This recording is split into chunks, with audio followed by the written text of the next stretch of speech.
ముఖ్యమంత్రి ఏమంటుండంటే ఇబ్బంది పడతలేరు అసలు రైతులు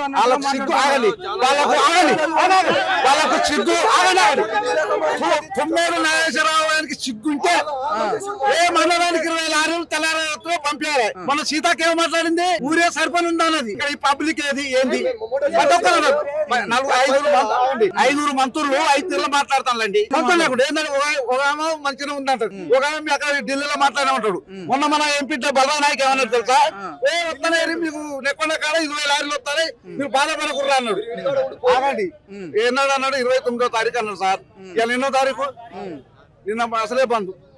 ఒక్క రైతు ఒక బత్త లేదు సార్. కాకుంటే మీరు వాళ్ళను ఎవరైనా ఎమ్మెల్యే కానీ ఎంపీ కానీ ముఖ్యమంత్రి మనుషులే కానివ్వండి ఊరికొక్క 2 తోలమండి పొలాలు చూడమండి. 2 నెలలు నాటేసి 3 ఎకరాలు పెట్టాం సార్. ఇవాళ ఏంది రైతు ఇదేం చెప్పండి. అంటే తెలంగాణ వచ్చినప్పటి నుండి ఇది మొదటి సార్ చెప్తానా. ఆగండి కేసీఆర్ గారు నీళ్ల బాలను ఒక పెరుగు లెక్క చేసిండు. దాంట్లో చిల్లంకొల్లం చల్ల చేస్తా ఉండే వాళ్ళు రేవంత్ రెడ్డి సార్.